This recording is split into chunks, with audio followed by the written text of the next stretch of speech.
Good morning students. आज मैं तुम्हें ग्रामर का एक नया टॉपिक पढ़ाने जा रही हूँ। संदेश लेखन। संदेश लेखन मतलब मैसेज राइटिंग, इंग्लिश में उसे मैसेज राइटिंग के नाम से जाना जाता है। ध्यान से सुनिएगा, ये तुम्हारे लिए नया है। सेक्शन 9th स्टैंडर्ड नया टॉपिक है। नया है लेकिन सरल है। जैसे हम समाचार पत्रों में किस तरह से संदेश भेजते हैं, ठीक उसी तरह की बातें इस संदेश लेखन में भी बताई गई है। संदेश क्या होते हैं, सबसे पहले जानिएगा कि संदेश क्या होते हैं। संदेश शब्द की उत्पत्ति संस्कृत से मानी गई है। संस्कृत, जिसका अर्थ है खबर या समाचार पत्र। मतलब इसका अर्थ ये है कि संदेश शब्द संस्कृत से संबंधित है, संस्कृत भाषा से। जब कोई व्यक्ति किसी कारणवश किसी दूसरे व्यक्ति से सीधे बात नहीं कर सकता, मतलब प्रत्यक्ष रूप से आमने सामने फेस टू फेस, तब वो कोई समाचार या जानकारी या खबर संदेश के जरिए दूसरे व्यक्ति तक पहुंचाता है या पहुंचता है। संदेश किसी व्यक्ति विशेष या किसी समूह द्वारा किसी व्यक्ति विशेष या समूह को दिए जाते हैं। व्यक्ति विशेष यानी कोई एक खास, और समूह का मतलब है ग्रुप। ये संदेश ग्रुप में या इंडिविजुअली पर्सनली भी भेजे जा सकते हैं। ये देखिए इंग्लिश में लिखा हुआ है मैसेज राइटिंग इन हिंदी, संदेश राइटिंग, संदेश लेखन। ये संदेश मौखिक और लिखित दोनों हो सकते हैं, मतलब राइटिंग में भी दे सकते हैं और ओरली भी दे सकते हैं मैसेज। संदेश सुखद और दुखद दोनों तरह के होते हैं स्टूडेंट्स, सुख देने वाले भी और दुखदायी भी, जिसके लिए हम थोड़े से उदास हो जाते हैं पढ़कर। कोई भी संदेश व्यक्तिगत व सामूहिक हो सकता है, मतलब पहले भी बताया जा चुका है। एक तो पर्सनली और इंडिविजुअल भेजते हैं हम, और नहीं तो ग्रुप में सामूहिक रूप से भी भेज सकते हैं। संदेश भूतकाल, वर्तमान काल और भविष्य काल में भी लिखे जा सकते हैं, मतलब पास्ट टेंस, प्रेजेंट टेंस और फ्यूचर टेंस। फिर है संदेश लिखने के कारण क्या है। संदेश लिखने के कई कारण हो सकते हैं क्लास। जैसे संदेश औपचारिक और अनौपचारिक दोनों तरह के होते हैं, मतलब फॉर्मल और इनफॉर्मल दोनों प्रकार के संदेश लेखन होते हैं। अनौपचारिक संदेश या व्यक्तिगत संदेश किसी अपने करीबी को दिया जाता है, सूचना देने के लिए लिखा जाता है। अनौपचारिक संदेश परिजनों, मित्रगणों, रिश्तेदारों, घर के सदस्यों या फिर और जो हमारे अपने होते हैं, उन लोगों को हम अनौपचारिक संदेश भेजते हैं। अनौपचारिक संदेश में भी सुखद और दुखद दोनों प्रकार के संदेश भेजे जा सकते हैं। औपचारिक संदेश किसी अधिकारी, किसी ऑफिस के किसी कर्मचारी या आम जनमानस के लिए, जनमानस यानी जनता के लिए सार्वजनिक रूप से लिखे जा सकते हैं। अगर संदेश किसी नेता या अभिनेता द्वारा दिया गया होता है ना, तो ये आम लोगों को प्रभावित करने के उद्देश्य से होता है। कोई नेता दे रहा है मान लो, या कोई अभिनेता दे रहा है कोई संदेश, कोई मैसेज पहुंचाना चाहता है, तो वो तो जो आम जनता है देश की, उस जनता को प्रभावित करने के उद्देश्य से वो संदेश भेजता है। ये एक सार्वजनिक संदेश कहलाता है, मतलब पब्लिकली ये जो मैसेज दिया जाता है, बड़े बड़े हाई प्रोफाइल लोगों द्वारा जो कभी कभी मैसेजेस दिए जाते हैं, वो सार्वजनिक होते हैं। मतलब यहाँ पर एक बात तय है कि संदेश दो नहीं बल्कि 3 प्रकार के हो गए, औपचारिक, अनौपचारिक और सार्वजनिक। तो आगे देखिएगा तो लिखा हुआ है कि आजकल संदेश भेजने के सबसे बेहतरीन माध्यम WhatsApp, SMS, email, Facebook, Twitter, ऐसे बहुत सारे सोशल मीडिया प्लेटफॉर्म हैं जिनके द्वारा संदेश भेजे जा सकते हैं। ये तो खैर हम रोज़ देखते हैं। जैसे व्हाट्सएप की अगर बात करें उदाहरण के लिए, तो जो सुबह से एक ज्ञान की अमृतवाणी तैयार होती है लोगों की संदेशों की, तो वो बिल्कुल रात में ही जाके समाप्त होती है। यह देखने में आता है डेली।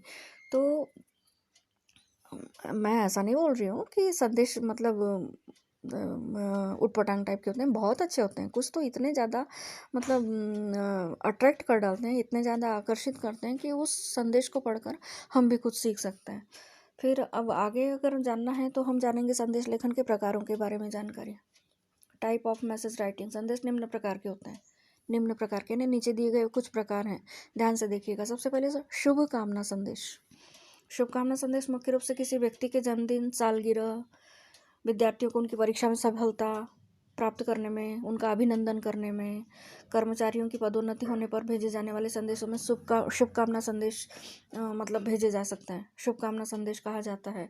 यानी किसी को अगर हम शुभ समाचार देना चाहते हैं, यानी उन्हें खुशी प्रदान करवाना चाहते हैं, उन्हें मोटिवेट करना चाहते हैं, तो इन सारी बातों के लिए हम शुभकामना संदेश देते हैं, जिसमें एक मोटिवेशनल बात लिखी हुई रहती है कि और आगे बढ़ो, keep it up, go ahead always, वगैरह वगैरह, है ना। तो फिर ये हो गया सबसे पहला प्रकार शुभकामना संदेश। दूसरा आता है पर्व और त्योहार वाला संदेश। पर्व यानी त्योहार, उत्सव, फेस्टिवल्स। इस तरह के संदेश विशेष पर्वों त्योहारों के वक्त लोग एक दूसरे को भेजते हैं, जैसे दीपावली, होली, क्रिसमस, स्वतंत्रता दिवस यानी कि 15 अगस्त, 26 जनवरी के विशेष अवसरों पर दिए जाने वाले संदेश शामिल होते हैं। ये पर्व और त्योहारों से जुड़े हुए संदेश होते हैं, जैसे दीपावली का संदेश, wish you very happy Diwali, है ना, मैरी क्रिसमस और हैप्पी होली और happy independence day, happy Republic day. इस तरह के जो संदेश दिए जाते हैं, अब हिंदी में अगर बात करें तो दीपावली की हार्दिक शुभकामनाएं, होली मुबारक हो, है ना, क्रिसमस की हार्दिक शुभकामनाएं और स्वतंत्रता दिवस की हार्दिक शुभकामनाएं या गणतंत्र दिवस की हार्दिक शुभकामनाएं। इस तरह से हम पर्व और त्योहारों पर ये संदेश भेज सकते हैं। फिर अगला आता है शोक संदेश। इस तरह के संदेश किसी व्यक्ति की पुण्यतिथि या मृत्यु पर लोगों को भेजे जाते हैं। बच्चों, इसमें ज़्यादा बताने की ज़रूरत इसलिए नहीं है क्योंकि ये एक शोक संदेश है, जिसमें उदासी और नर्वसनेस मतलब फील होती है पढ़ते ही। तो जैसे शोक संदेश का मैं उदाहरण दे सकती हूँ। मान लीजिए किसी के घर में अचानक किसी की डेथ हो गई है, तो उनकी जो 13वीं जो की जाती है, तो उसके शोक संदेश का मैं एक उदाहरण दे सकती हूँ ऐसी वर्बली, कि जैसे शोक संदेश लिखा रहता है कि सूचित किया जाता है कि हमारे डैश डैश डैश की स्थिति पर आकस्मिक मृत्यु हो गई है, तो उनका 13वीं का कार्यक्रम फलाने दिन आयोजित किया गया है। तो इस दुखद घड़ी में आप शामिल होने का प्रयास करें। इस तरह से ये जो संदेश होते हैं ये शोक संदेश कहते हैं। अब ज़रूरी नहीं है कि मैंने जैसा बोली बिल्कुल वैसे ही लिखा होगा, मैंने सिर्फ उदाहरण दिया है, ध्यान रखिए। फिर व्यक्तिगत संदेश क्या होते हैं? चौथा प्रकार परिजनों को बधाई शुभकामना संदेश। कहीं जाने आने का संदेश, किसी तरह का संदेश जो सिर्फ परिजनों को दिया जाता है। परिजन यानी रिश्तेदारों को बधाइयाँ, शुभकामनाएं।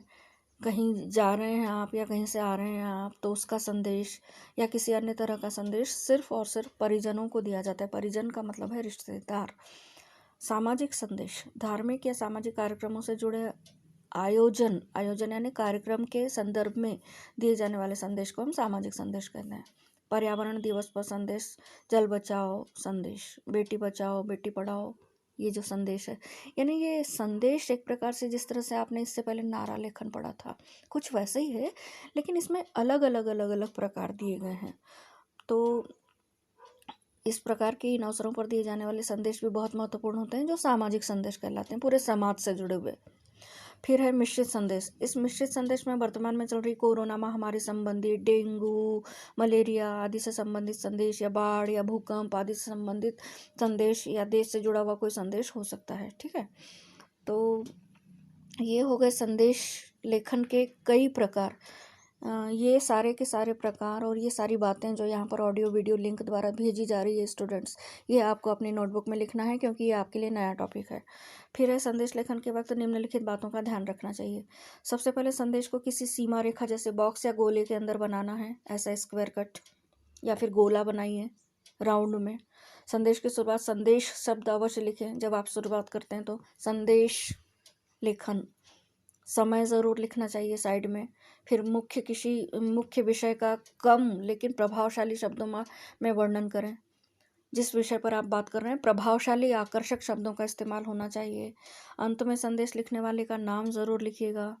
संदेश लेखन की सीमा 30 से 40 संदेश लेखन की शब्द सीमा 30 से 40 शब्दों के बीच में होनी चाहिए। ठीक है, यहाँ गलत लिखा हुआ है, देखो यहाँ क्या लिखा है, संदेश लेखन की शब्द सीमा 30 से 40 साल के बीच होनी चाहिए। रॉन्ग, ये है संदेश लेखन की शब्द सीमा 30 से 40 शब्दों के बीच में होनी चाहिए। This is right. अगर चित्रों का उपयोग करना चाहते हैं या आपको ऐसा उचित लग रहा है कि हाँ भाई करना चाहिए, तो विषय के अनुसार का इस्तेमाल कर सकते हैं जिस विषय पर आप संदेश दे रहे हैं। अगर शायरी, दोहे, श्लोक या कविता की आवश्यकता हो तो प्रयोग कर सकते हैं। मतलब कहने का मतलब ये है स्टूडेंट्स कि आप उस संदेश लेखन को अपनी तरफ से कितना प्रभावशाली बना सकते हैं। तो प्रभावशाली बनाने के लिए इन आकर्षक मतलब चीज़ों का इस्तेमाल कर सकते हैं, जैसे दोहे, शायरी, श्लोक या कविता। संदेश में रचनात्मक और सृजनात्मकता होनी चाहिए। सृजनात्मकता यानी कि एक नावीन्य दिखना चाहिए, आकर्षक दिखना चाहिए, आपका संदेश लोगों को प्रभावित करने वाला दिखना चाहिए। रचनात्मकता का मतलब उसमें कोई ना कोई आपका आर्ट होना, कलाकारी होना।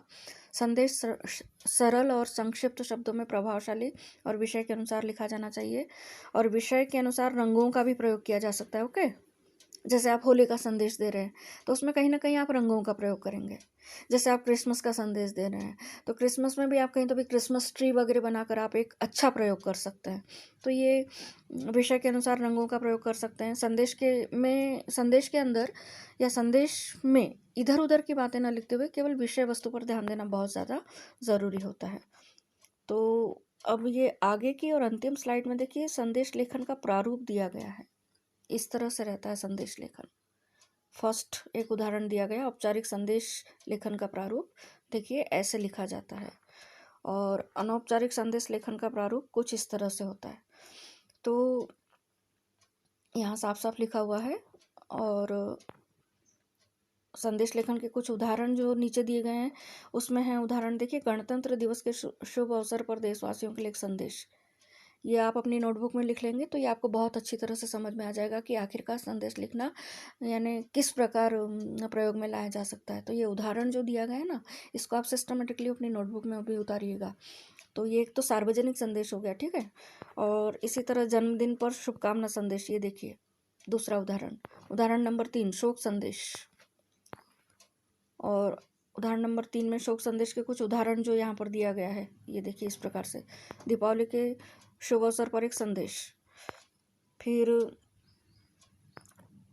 नीचे की भी स्लाइड में 2 संदेशों के बारे में जानकारी दी गई, और आखिरी में जो दिया गया सूचना और संदेश लेखन में क्या अंतर है। तो बच्चों, सूचना पूरी तरह से औपचारिक होती है, संदेश अनौपचारिक होता है। अधिकतर सूचनाएं सार्वजनिक होती है, संदेश व्यक्तिगत भी हो सकता है। सूचना में स्थान, समय, प्रेषक, विषय आदि लिखे जाते हैं। संदेश में स्थान और विषय की आवश्यकता नहीं होती है, जगह की और विषय की ज़रूरत नहीं होती है। कभी कभी सूचना सब पढ़ सकते हैं, अनजान, अज्ञात, असंबंधित व्यक्ति भी, लेकिन संदेश जानकार, निकटस्थ, ज्ञात और संबंधों को ही भेजा जाता है। यानी जिन्हें हम जानते हैं सिर्फ उनको संदेश भेज सकते हैं, किसी को भी संदेश थोड़ी भेजेंगे। औपचारिक कार्यालय शब्दावली होती है, जो सूचना होती है औपचारिक होती है, कार्यालय शब्दावली उसमें निहित होती है। और जो संदेश होते हैं ना, उसमें विषय के अनुसार सौंदर्यात्मकता, भावनात्मकता, सरल भाषा प्रयोग में लाई जा सकती है। तो अगला जो है वो सूचना में लिखा हुआ है कि यहाँ पर कुछ चीज़ों की आवश्यकता नहीं होती, सरल बॉक्स दिया जाता है और उसी में लिखा जाता है। यहाँ 6th पॉइंट संदेश में बोल रहा है कि आउटलाइंस दी जा सकती है, रेखा चित्र दिए जा सकते हैं, बॉर्डर बनाया जा सकता है, साधारण बॉक्स भी बनाया जा सकता है, वगैरह वगैरह। तो इस तरह से संदेश लेखन से जुड़ी हुई सारी बातें यहीं समाप्त होती है स्टूडेंट्स। और संदेश लेखन का ये न्यू टॉपिक अगर आपको समझ में आ गया होगा तो बहुत अच्छी बात है, नहीं आया होगा तो बार बार समझिए, और इस ऑडियो वीडियो लिंक में भेजी गई सारी बातें आपको लिखना होगा। अगर आप ऑडियो वीडियो लिंक से नहीं लिखते तो इसी की प्रतिलिपि मैं आपको और सेंड करूंगी, जिसमें आप अच्छी तरह से देख देख के लिख सकते हैं, ठीक है। तो धन्यवाद, आज का पीरियड यहीं समाप्त होता है। Thank you.